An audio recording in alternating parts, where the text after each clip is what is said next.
बताने वाला हूँ जो आप सोचने पर मजबूर हो जाएंगे कि क्या सच में ऐसा कुछ होता है कि पढ़ा लिखा इंसान तंत्र मंत्र कर सकता है क्या। तंत्र मंत्र के बारे में जब बात करी जाती है तो बोलते हैं ना कि अंधविश्वास है, ये एक कम पढ़ा लिखा इंसान ही इन सब चीज़ों में जाता है। लेकिन तब क्या हो जब एक साइंटिस्ट ही तंत्र विद्याओं को सीखने पर मजबूर हो जाए, कुछ स्थिति ऐसी हो जाए कि उसको अपने साइंस पर से भरोसा उठ जाए और इन सारी चीज़ों पर उसका भरोसा जिंदा हो जाए। ऐसा ही कुछ स्टोरी में है, काफ़ी अजीब सी स्टोरी है, सत्य घटना पर आधारित है, हुआ है ऐसा केस।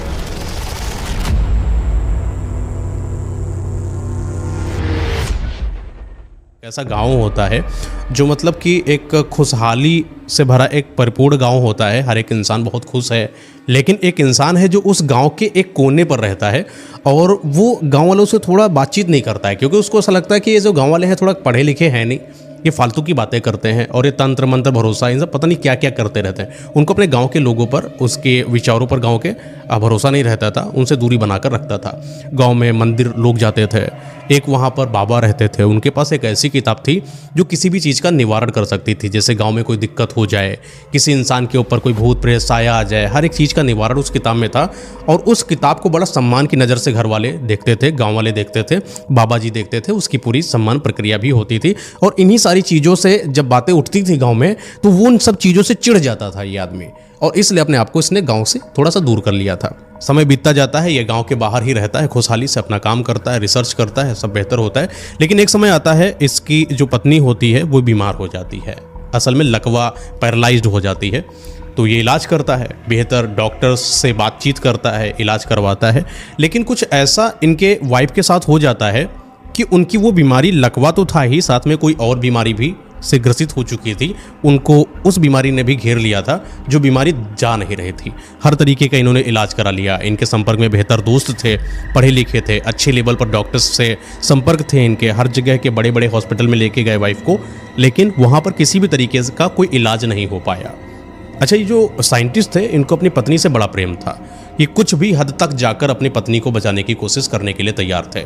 बात अगर पड़ जाए पूरा घर बेचने की, पूरी संपत्ति बेचने की, उसके लिए भी राजी हैं। लेकिन इनको अपनी पत्नी की जिंदगी चाहिए, कुछ भी हो जाए। इसके लिए ये पता करते हैं कि ये जो जैसे होता ना अंग्रेजी दवाइयाँ इनमें काम नहीं कर रहा है, तो आयुर्वेद की तरफ चलकर देखते हैं। लोगों ने बताया कि आयुर्वेद की तरफ जाइए, थोड़ा समय ज़रूर लगेगा लेकिन सही हो जाएंगे। ये आयुर्वेदा जो होता है, उन सारे जो इलाज होते हैं उनको अपनी बीवी के ऊपर करते हैं, क्योंकि इनको ऐसा था कि विश्वास तो आयुर्वेदा पे कम करते थे, लेकिन फिर भी किया इन्होंने। लेकिन समय बीतता गया, वो बीमारी सही नहीं हो रही थी और उनकी जो पत्नी थी वो धीरे धीरे और ज़्यादा बीमारी से और ज़्यादा बीमार होती चली जा रही थी। एक समय ऐसा आया जब इनको क्लियर हो गया कि आयुर्वेदा वाली जो ये जड़ी बूटियाँ हैं या अंग्रेजी हैं, ये सब कुछ नहीं हो पाएगा, बचेगी नहीं। एक बार ऐसे ही गांव में अपने घर पर ये बैठे हुए थे अपनी पत्नी के साथ, इनके 2 बच्चे हैं, एक लड़का एक लड़की है, सब घर में बैठे हैं, सायंकाल का समय होता है। घर के बाहर एक आदमी आता है जो गेट खटखटाता है और बार बार गेट खटखटा रहा होता है। ये अपनी बीवी के पास परेशान है, लेकिन जब देखा कि कोई आवाज़ आ रही है तो ये बाहर जाते हैं और देखते हैं कि कोई एक बाबा है जो लंबी लंबी जटाओं के हैं, काला वस्त्र धारण करे हुए, काला तिलक है। वो उनसे बोलते हैं कि बच्चा, तुम्हारे घर में कोई ऐसी समस्या है जिसका निवारण मेरे ही पास है, मैं ही उस चीज़ का निवारण कर सकता हूँ। तुम चाहो तो तुम मेरी चीज़ों को अपनाओ और अपनी बीवी को सही कर लो, तुम्हारी बीवी इतने दिनों से परेशान है। जब उसने इन सब चीज़ों को बोला तो भरोसा नहीं हुआ वैज्ञानिक को कि कोई इंसान कैसे जान सकता है कि हमारी पारिवारिक स्थिति कैसी है। लेकिन उसको लगा कि शायद गांव के 4 लोग और होंगे, उन्होंने बता दिया होगा कि इनके में ये है। वो फ्रॉड मानते थे तंत्र मंत्र इन सब चीज़ों को। लेकिन देखा कि जो ये तांत्रिक है ये बार बार बोल रहा है, तो गुस्सा तो इसके अंदर था ही कि मुझे सब चीज़ों को नहीं मानना है। तो उसने बोल दिया, बाबा तुम जाओ यहाँ से। नहीं माना। 1 दिन गुजरा, 2 दिन गुजरा, जब इनकी बीवी की तबीयत और ज़्यादा ख़राब होने लगी, इसको लगा कि शायद जो बाबा बोल रहे थे क्या पता सत्य हो। अब ये अंधेरे में तीर मार रहा था कि कुछ भी हो जाए, कहीं से भी जुगाड़ हम बिठा लेंगे। इसने पता किया कि वो बाबा कहाँ रहते हैं। पता चला एक दूसरे से बातचीत करके कि एक दूर जंगल में ये बाबा वहाँ पर रहते हैं अपने मठ में, और ऐसे ही तंत्र मंत्र की विद्याओं पर काम करते हैं, काला जादू जैसी चीज़ें। जब भी किसी को कोई प्रॉब्लम हो जाती है तो अगर ये जो किताब है अगर इससे सॉल्व नहीं होती है तो कुछ लोग वहाँ पर गए हैं, उनको अच्छा रिजल्ट भी निकला, ऐसा सुनने में आया। तो ये समय नहीं गंवाते हैं और पहुँच जाते हैं जंगलों की तरफ और देख कर आते हैं कि बाबा कहाँ हैं। पता चलता है इनको मठ और ये बाबा से विनती करते हैं, क्षमा मांगते हैं अपना इन्होंने जो अपमान करा था बाबा का उसके लिए। तो बाबा बोलते हैं कि ठीक है, मैं तुम्हारा जो भी समस्या है मैं उसको सॉल्व करूँगा, लेकिन उसके लिए आपको अपनी पत्नी को यहाँ पर लाना पड़ेगा। बोले ठीक है, ले आऊँगा बाबा। लेकिन बोले कि अपनी पत्नी को लाने के पहले तुम्हें कुछ विद्याओं को सीखना पड़ेगा जो कि तंत्र मंत्र से संबंधित है। अगर मेरी अपनी पत्नी होती तो मैं उन तंत्र मंत्र विद्याओं को उनके ऊपर कर सकता था, अपने घर के सदस्य के ऊपर कर सकता था, लेकिन क्योंकि तुम्हारी अपनी पत्नी है तो मैं कोई ऐसी तंत्र विद्या नहीं कर सकता जो आपकी पत्नी को सिद्ध कर सके, सही कर सके। इसके लिए आपको कुछ सिद्धियां हासिल करनी पड़ेंगी। तो बोले कि बाबा लेकिन पत्नी की तबीयत बहुत ज़्यादा ख़राब है, शायद ही अब 2 या 3 दिन के बाद अगर उनका सही इलाज ना मिला शायद ख़त्म हो जाए। बाबा बोले इस चीज़ से निश्चिंत रहो, तुम अपनी पत्नी को यहाँ पर लेकर आओ अपने बच्चों के साथ। मैं तुम्हारी जो पत्नी की आत्मा को स्थिर कर देता हूँ, यानी रोक देता हूँ, बांध देता हूँ। जब तक मैं नहीं चाहूँगा तब तक आपकी पत्नी इस दुनिया को छोड़कर नहीं जाएंगी। बाबा की बातों पर भरोसा होता है और ये अपनी पत्नी और बच्चों को बिना पूरे गांव में बताए हुए चले आते हैं जंगल की तरफ। और वहीं जो मठ है वहीं पर पत्नी को रखा जाता है और जो ये बाबा के कार्यकर्ता थे सब लोग अपना वो प्रोग्राम सब जो होता है ना कि तंत्र मंत्र विद्या सब लगा के सेट करते हैं और बाबा आते हैं, एक मंत्र पढ़ते हैं और पूरे शरीर पर ऐसे ऊपर ऊपर से हाथ फेर देते हैं। ये हाथ फेरना ऐसा है एक कवच जैसा बना रहा है। ये कवच इनकी पत्नी की आत्मा को बाहर नहीं निकलने देगा, उनको मृत्यु नहीं लाने देगा, ऐसा कवच है। और लगभग 41 दिन की घोर साधना के बाद कई सारी सिद्धियों को इनको सिखाना है वैज्ञानिक को। वैज्ञानिक जो है वहीं पर रहेंगे, खाना पीना सब बच्चे उच्चे सब वहीं। तो अब सीन है कि हर एक दिन हर एक सिद्धि को सिद्ध करा जाता है। मारण विद्या हो गया, शमशान काली हो गया, शमशान जागृत हो गया, प्रेतराज को कैसे सिद्ध करा जाता है, भूत प्रेत आत्माओं को अपने साथ कैसे रखा जाता है, कैसे आत्मा का स्थानांतरण एक बॉडी से दूसरी बॉडी में कैसे करा जाता है। कई सारी सिद्धियां जो पिशाचिनियों को सिद्ध कर लेती हैं। एक ऐसी सिद्धि होती है कड़ पिशाचिनी की, वो भी सिद्ध करते हैं क्योंकि इन सारी सिद्धियों की इनको जरूरत पड़ेगी। एक कड़ पिशाचिनी इनके कान में कुछ ऐसा बताने वाली है भविष्य में जिसकी जरूरत इनको पड़ेगी ही पड़ेगी। ये सारी सिद्धियां होती हैं, 41 दिन तक पूरा समय निकल जाता है और आज अमावस की रात है। तो बाबा बोलते हैं कि जो अमावस की रात है, इस अमावस की रात में तुमको थोड़ा व्यवस्था करनी है, जैसा मैं तुमको बता रहा हूँ। अपनी पत्नी को एक पीपल के पेड़ के पास जो कि जंगल में ही बना है वहीं पर नीचे आपको रखना है और उनकी जो आत्मा है किसी एक दूसरी बॉडी में स्थानांतरित करना है। क्योंकि जो ये प्रक्रिया करने वाले हैं तंत्र विद्या की, इसमें कोई ऐसा नहीं है कि 100% वो काम ही करेगा। हो सकता है कि अगर इन्होंने सही मंत्रों उच्चारण नहीं करा तो गलत प्रभाव अगर हो गया तो कोई भूत प्रेत आत्मा आके इन्हीं की पत्नी को मार सकती है। तो इसको सेफ साइड में रखने के लिए ये क्या करते हैं, अपने पत्नी की आत्मा जो है वो दूसरी बॉडी में स्थानांतरित करेंगे, जिसके लिए इन्होंने सिद्धि भी हासिल कर रखी है। लेकिन वो मिलेगी कहाँ से बॉडी, वो भी जंगल में। तो ऐसा ही इनकी किस्मत कह लो या जो भी कह लो, इनकी किस्मत थी बड़ी तेज। सिर्फ इनके लिए गांव में एक महामारी फैलती है कुछ दिनों पहले से, 10-15 दिन पहले से ही।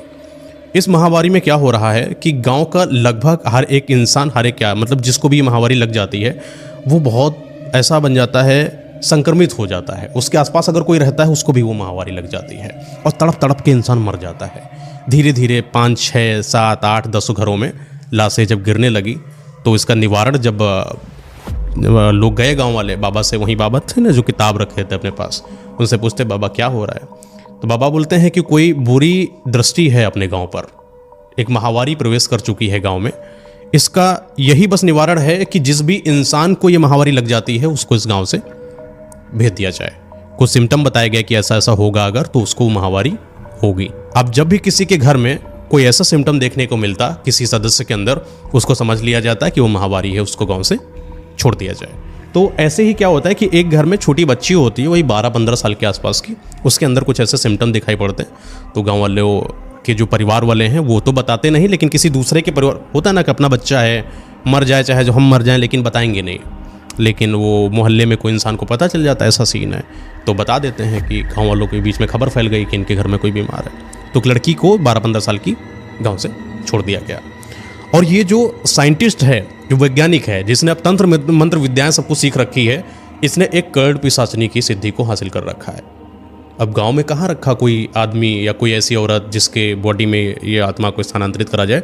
तो पता चलता है, कोई कान में बुदबुदाता है कि जंगल में एक लड़की है जो टहल रही है। उक्कड़ पिशाचनी जी, उसके कान में बोलती है। हाँ, कान में बोलती है, जो तुम्हें चाहिए वो मिलने वाला है, तुम जल्दी से जाओ उस लड़की को पकड़ लाओ। ये पहुंचता है आसपास जहाँ पर लड़की टहलती है। वहीं जब पहुंचते हैं तो देखते हैं कोई लड़की कहीं कोने में बैठकर बिलख बिलख कर रो रही है, क्योंकि इसको सब लोगों ने भगा दिया है। वो जाता है, लड़की से बातचीत करता है। एक तो गांव की ही थी, तो एक आसपास तो देखा ही था कहीं ना कहीं, चाचा से कहती थी। तो सहारे उनके वो लड़की चली आई जंगल में, बहला फुसला के लेकर चले आए। अब ये जो साइंटिस्ट था, इसने जो तंत्र विद्या से एक यंत्र सिद्ध कर रखा था। 2 यंत्र सिद्ध किए थे। एक यंत्र ऐसा था कि अगर वो किसी के हाथों में टच भी कर दे, वो इंसान या वो महिला या वो आदमी इसके मुताबिक चलने लगता। ये जो कहे, अगर ये कह दे काट दो अपने आप को, वो इंसान काट सकता था। इसने वही वाला यंत्र उस लड़की के हाथों में यहाँ पर छुआया और बोला यहाँ पर लेट जाओ, पीपल के पेड़ के पास। हिप्नोटाइज कर लिया उसको। हाँ, टाइप ऑफ हिप्नोटाइज। तो उसको बोला यहाँ पर लेट जाओ। पीपल के पेड़ के पास एक चौकी बनी है। इस चौकी के अंदर शमशान घाट से उठाई हुई जो चिताएं होती हैं, उनसे जली हुई जो हड्डियां होती हैं, कुछ हड्डियां भी रखी हैं। एक किसी का जला हुआ कपाल रखा है। तंत्र विद्या वाले सब करते हैं। और बगल में जो इनकी पत्नी है वो भी लिटाई जाती है। तंत्र विद्या चालू करी जाती है और ये अपनी पत्नी की आत्मा उस लड़की में स्थानांतरित करते हैं और लड़की की आत्मा उस पत्नी में स्थानांतरित करते हैं। और जो इनकी बीमारी लगी है, जो सिद्धियाँ इन्होंने हासिल करी है, उन सिद्धियों के मुताबिक ये अपने पत्नी को सही कर रहे होते हैं। इस बीच में होता क्या है कि इनकी पत्नी सही हो जाती है। जो इन्होंने तंत्र विद्या करी है वो किसी भी तरीके से विफल नहीं होती है और सही तरीके का मंत्रोच्चारण होने की वजह से आज इनकी पत्नी सही हो चुकी है। लेकिन जब पत्नी तो सही हो चुकी है, पत्नी के अंदर आत्मा तो किसी और की है। तो बोल रही है, तो बच्ची बोल रही है अंदर से। वो खड़ी होती है और ऐसे देखती, बच्ची हो ना, मेरा शरीर इतना बड़ा हो गया, ऐसे देखती है। तो फिर इनके पास वो जो यंत्र है, ऐसे टच करते हैं। फिर वो कहता है लेट जाओ। फिर पत्नी लेट गई। पत्नी अब इनके कंट्रोल में, पत्नी नहीं, वो बच्ची सब कंट्रोल में इनके हैं।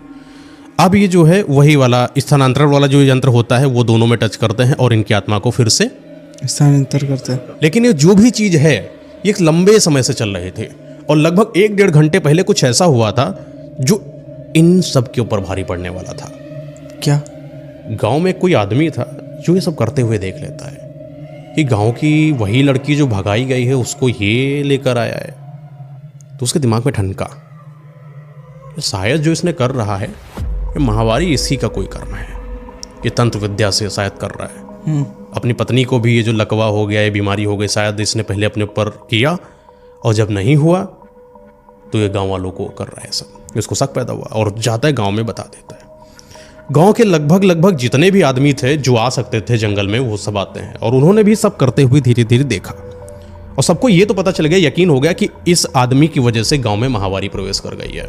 इसके तंत्रों मंत्रों की वजह से सारे गांव वाले बहुत आग बबूला हो जाते हैं। गुस्सा बहुत तेज है सबके ऊपर। और जिनकी वो लड़की है उनके परिवार वाले भी आए हैं, वो भी देखते हैं मेरी लड़की पड़ी हुई है ऐसे ही। तो ये क्या करते हैं, पहुंच जाते हैं, ईंटा पत्थर जो भी हाथ में आता है मारना शुरू कर देते हैं। लड़की को उठाते हैं, जो वो बच्ची है उठाते हैं, लेकिन उसमें जान ही नहीं, क्योंकि वो पत्नी की आत्मा ट्रांसफर तो हो चुकी, लेकिन पत्नी असल में जिंदा नहीं है। वो मर चुकी। वो असल जीवन के हिसाब से जो उसका होता है ना, किस समय होता है किसी इंसान के मरने जीने का, उसके हिसाब से वो मर गई है। ठीक है, तो वो जो मरी हुई औरत है वो लड़की के अंदर है। वो तो लड़की क्या हो गई, मर गई। तो उन्होंने देखा, लड़की को हिलाया डुलाया, कुछ नहीं, जिंदा ही नहीं, खत्म। और ज़्यादा गुस्सा हो गया। इन्होंने क्या किया, उस पत्नी को इनकी और ये जो पति मतलब वैज्ञानिक है, इन दोनों को पेड़ में बांध दिया, उसी पीपल में। और जो आसपास का घास फूस भूसा जो भी होता था, सूखी हो गई, पत्ता वत्ता सब उठा के एक तंदूर जैसा बनाया और वहीं पर आग लगा दी, जला दिया। उस जलते हुए तंदूर में ये पति इनके और ये पत्नी दोनों बिलक बिलक कर, जिंदा हैं सब, जिंदा ही जला दिए गए। और ये दूर से ये जो इनका बच्चा था और ये छोटी बच्ची थी, ये सब देख रहे थे। अच्छा, गांव वाले निर्दयी नहीं थे, गांव वालों को गुस्सा था, लेकिन उनको ये था कि ये छोटे छोटे बच्चों का क्या कसूर। उसमें से एक बुजुर्ग बोलते हैं, ये तो बच्चे हैं अभी, इनको क्या पता, ये दुनिया, ये तंत्र मंत्र, इनको ले चलो उनको शुद्ध परवरिश दो, इनको पढ़ाओ लिखाओ, इनके माँ बाप जैसे भी हैं सब गए, ख़त्म हुआ, आज से महावारी भी ख़त्म। और पता नहीं किस्मत का कुछ ऐसा खेल होता है कि उस दिन से महावारी भी ख़त्म हो जाती है, कोई भी इंसान मरना ख़त्म, कुछ ऐसा हो गया, पता नहीं क्या हुआ। तो गाँव वालों को जो शक था वो और ज़्यादा 100% हो गया कि अब शायद यीशु ने करा, अब सब खत्म तो दुनिया सही। इनका जो घर भी था वो मतलब गांव के किनारे था, तो वहीं पर ये लड़की, छोटी बच्ची और ये जो लड़का इनका था वो वहीं पर रह रहे थे, और उनकी देखभाल करने के लिए सरपंच जो है गांव के वो आया जाया करते, देखते थे बेटा कैसे हैं सब। पढ़ाने लिखाने की जिम्मेदारी, खाने पीने की जिम्मेदारी सब गाँव वालों ने एक दूसरे के साथ शेयर कर ली, अपना लिया था, अपना लिया था कुल मिला के। हर घर गाँव वाला मतलब बुरा नहीं था, थे सब और बड़े धार्मिक थे, मंदिर जाते थे, मानते थे सब, बच्चे को माना। दादी लोग जैसे आती थी, खाना वाना खिला दिया, धीरे धीरे समय बीतता गया, ये बड़े होते गए। ये बच्चा है 4-5 साल का शायद अंतर था बच्चे में, मतलब वो लड़के में और लड़की में, ये बड़े हो गए जब, तो अब इनको स्कूल ले जाना है। स्कूल तो कोई था ना गाँव के अंदर, गाँव से बहुत ही दूर पर एक गुरुकुल जैसा था, थोड़ा स्कूल थोड़ा गुरुकुल जैसा समझ लो, वहाँ पर रहकर पढ़ाई करना पड़ेगा। तो लड़का चला जाता है, पढ़ाई वढ़ाई करता है, धीरे धीरे पढ़ लिख जाता है और घर आता है, पढ़ लिख इनकी पढ़ाई हो जाती है। होता है कि 20 साल के आसपास लड़की हो जाती है और 24-25 साल के आसपास लड़का हो जाता है। अच्छा, ये तो यहाँ तक कि तो होता है कि चलो सब कुछ अच्छा चल रहा है, कोई दिक्कत नहीं, लेकिन अब यहाँ से कुछ चीज़ें बदलती हैं। धीरे धीरे गाँव का कोई एक इंसान पता नहीं कहाँ गायब हो जाता है और किसी को पता नहीं चलता कि वो गया कहाँ, और हर कोई पता करता कि वो कमाने गए हैं, वो वहाँ गए हैं, यहाँ गए, लेकिन जब उनको पता किया जाता कि जहाँ गए थे तो पता चलता कि वो वहाँ गए ही नहीं थे असल में, और उनको गए हुए 20 दिन 25 दिन हो जाते हैं। ऐसे समय बीतता है, लोग पता करते हैं, लगभग गांव में 15 से 20 लोग ऐसे ऐसे ख़त्म हो जाते हैं, गायब हो जाते हैं और आते नहीं। इस चीज़ का निवारण फिर बाबा के पास लेकर गए लोग कि क्या है ऐसा। बाबा कहते हैं कि ये जो मर रहे हैं ये स्वाभाविक नहीं मर रहे हैं, इनकी मृत्यु असाधारण है। ये जो गए हैं यहाँ से वो अब इस दुनिया में है ही नहीं। कुछ किताब में है ऐसा जो पता कर सकती है, बोले कि अब इस दुनिया में है ही नहीं, कितना भी ढूंढ लो इंसान मिलेंगे नहीं, मर चुके हैं। कैसे मरे? कोई बुरी शक्ति कर रही है सब। कैसे मारा जा रहा है? तंत्र मंत्र से, काला जादू से। सब लोगों का शक हुआ कि वही वो तांत्रिक बाबा तो नहीं है। सब गांव वाले पहुंच जाते हैं, जो क्या एक बार आया था गांव में, पता चलता गांव वाले कि एक ही तंत्र मंत्र करता है यहाँ, और तो कोई करता नहीं। अघोरी नहीं, वो तांत्रिक था। तो वहाँ पहुँच जाते हैं, देखते हैं वो तांत्रिक जो है वो वहाँ बैठे साधना ऐसे कर रहे हैं। सब लोग हावी हो जाते हैं और वो जो तांत्रिक था उसको भी मार देते, ख़त्म कर दे, उसका मठ वठ सब तोड़ देते हैं, कुछ नहीं बचता। गांव में गुस्सा बहुत ज़्यादा है। कोई इंसान, किसी गांव के इंसान मार रहे हो तुम, कुछ तो करेगा रिफ्लेक्शन। तो अब क्या होता है, इनको लगता है कि शायद अब चीज़ें सही हो जाएंगी, लेकिन सही नहीं हो रही। फिर वही आदमी धीरे धीरे गायब हो रहा है। सबको बता दिया कि कोई इंसान कहीं पर बाहर ना जाए, लेकिन फिर भी कोई ना कोई इंसान गायब हो जा रहा है। कोई इंसान अब व्यवसाय के तहत नहीं जा रहा है, किसी के बुलावे पर नहीं जा रहा है, किसी के घर पर नहीं जा रहा है, लेकिन इंसान गायब हो रहा है। कैसे? किसी को पता नहीं। तो बाबा की किताब फिर निकलवाई गई, फिर पता करिए बाबा, देखिए क्या बात है। तो पता चलता है कि जो बुरी साया है ये अपने गांव की ही कोई इंसान के द्वारा करी जा रही है, और ये अपने गांव के अंदर ही से करी जा रही है। और ज़्यादा पता किया जाता है तो बाबा बताते हैं ये जो घर है, एक घर की तरफ उंगली करते हैं, बताते इस घर के अंदर कुछ है। किस घर के अंदर? सब जब जाते हैं घर के अंदर तो पता चलता वो घर वही है जो तंत्र मंत्र करने वाला आदमी, वही वैज्ञानिक था। जब इसके घर में जाते हैं तो देखते हैं कि कोई कुछ नहीं, वही बच्चा, वही लड़का है, आराम से सब लोग रह रहे हैं। पूछा गया, कोई तंत्र मंत्र वाला सीन नहीं। लेकिन धीरे धीरे पता चलने लगा कि गांव के अंदर कोई छन छन की आवाज़ें आती हैं, कोई अजीब सी चिल्लाने की आवाज़ें आती हैं। और जब कोई जाता है इसके घर के बाहर वही रात के समय में, तो उसको कुछ तो एहसास होता, उसको लगता कि कोई हवा जैसी आसपास से घूम कर गई। धीरे धीरे 1 आदमी, 2 आदमी, 3 आदमी, लोगों को शक पैदा होने लगा कि क्या बात है। लेकिन शक इतना भी कठोर नहीं था कि शक करा जा सके। तो बाबा आए इनके घर में पर्सनली, और इनके घर पे वो जो लड़का था वो लड़का था नहीं, बहन ही थी। वो अपने घर पे काम कर रही थी, खाना बना रही थी। तो बाबा बिठा के पूछते, बेटा कुछ है क्या तुम्हारे घर में? बोलती, नहीं बाबा, ये सीधी लड़की, इसको कुछ नहीं पता क्या सीन है क्या नहीं। तो बाबा बोलते हैं कि बेटा तुम अपने घर पर नियंत्रण रखना कि कहीं पर कुछ ऐसा अजीब सा हो, उसको ध्यान देना। तुम्हारे घर पर कुछ ऐसा हो जो नहीं होना चाहिए, उस चीज़ को ध्यान रखना, और अगर कुछ अजीब सा लगे तो मुझे बताना। बाबा बोले ठीक है। बाबा चले गए अपने घर। अच्छा, बहन उस दिन से नोटिस करने लगी हर एक चीज़ पर, अपने भाई पर नोटिस करा कि मेरा भाई जो है रात में आता है देर तक, और जब ये आता है तो इसके जो शरीर से अजीब से एक दुर्गंध जैसी आती है। बार बार पूछती भाई आप यहाँ मतलब रात में क्यों निकल जाते हैं, इतनी देर में क्यों आते हैं? तो भाई बोलता है कुछ नहीं, ऐसा नहीं, मैं बस ऐसे बाहर घूमने जाता हूँ थोड़ा काम हम से, और फिर कुछ कमाऊंगा नहीं तो लाऊंगा क्या, और तुम खाओगी क्या? तो ऐसा बोलता है। तो बहन को लेकिन उसकी कुछ अजीब हरकतों पर शक होता है, उसके हाथों में कुछ होता है जो थोड़ा तंत्र मंत्र से संबंधित है। बहन को बड़ा शौक लगता है कि पढ़ाई लिखाया गया, ये तंत्र मंत्र क्यों ही करेगा। लेकिन एक दिन ऐसे ही बहन पूछ बैठती, भैया एक बात बताइए कि आपके दिल में कोई ऐसी चीज़ है जो आपको बड़ी अजीब सी लगती है? बोला भाई नहीं, लेकिन तुम ऐसा क्यों पूछ रही हो? बोले नहीं नहीं भैया ऐसे नहीं, मतलब कि आप रात में ऐसे हड़बड़ाने लगते हैं, आप रोने लगते हैं, आप चिल्लाने लगते हैं, आपको कुछ दिक्कत हो तो आप बताइए हमें। तो भाई बोलता है कि बहुत रोने लगता है, ये जैसे कुछ ऐसी बातें करता है भाई, इसका ना बहुत रोने लगता है और रोते रोते अपने ऊपर कंट्रोल नहीं कर पाता है और बोलता है कि आज मैं तुमको वो बताने वाला हूँ जो मुझे सालों से मेरे दिल में है, लेकिन मैंने कभी नहीं बताया तुम्हें पता है कि हम लोगों के माँ बाप को जला दिया गया था और ये सब गाँव वालों ने करा था। लड़की बोली हाँ। उसको यादाश्त नहीं आ रहा था, मतलब उसको ये तो पता था कि माँ बाप को उसको जलाया गाँव वालों ने, लेकिन इतनी यादाश्त तेज नहीं थी कि वो याद कर, बच्ची थी उसको नहीं आता, लेकिन लड़का थोड़ा बड़ा था, उसको यादाश्त था, उसको जलन भी थी, गुस्सा भी थी।